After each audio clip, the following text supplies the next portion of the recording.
വിശുദ്ധ ഖുർആനിലൂടെ അല്ലാഹു സുബ്ഹാനഹു വ തആല പറയുന്നു, ഖുൽ മാ യഅബു ബിക്കും റബ്ബി ലൗലാ ദുആഉകും ഫഖദ് കദ്ദബതും ഫസൗഫ യകൂനു ലിസാമ.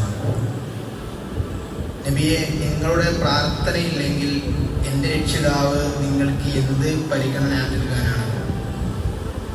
മഹാനായ ഇബ്രാഹിം അലൈഹിസ്സലാമും മകൻ ഇസ്മായിൽ അലൈഹിസ്സലാമും അല്ലാഹുവിൻ്റെ കൽപ്പന പ്രകാരം കഅബാലയം പടുത്തുയർത്തിയതിനു ശേഷം അവിടെ നിന്ന് കരങ്ങൾ ഉയർത്തിക്കൊണ്ട് പ്രാർത്ഥിക്കുന്ന ഒരു പ്രാർത്ഥന നമുക്ക് വിശുദ്ധ ഖുർആനിലൂടെ കാണുവാൻ സാധിക്കും.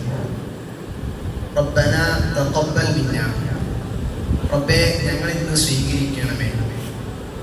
സ്വർഗം കൊണ്ട് വാഗ്ദാനം ചെയ്യപ്പെട്ട പ്രവാചകന്മാർ പോലും തങ്ങളുടെ ആരാധന കർമ്മങ്ങളും പ്രവർത്തനങ്ങളും റബ്ബ് സുബ്ഹാനഹു വ തആല സ്വീകരിക്കുമോ എന്നതിൽ അവർ ഭയപ്പെട്ടിരുന്നു. ഇനി നമ്മുടെ ജീവിതത്തെക്കുറിച്ച് നാം ഒന്ന് ആലോചിച്ച് നോക്കും. നമ്മൾ ദിവസവും ചെയ്യുന്ന ആരാധന കർമ്മങ്ങളും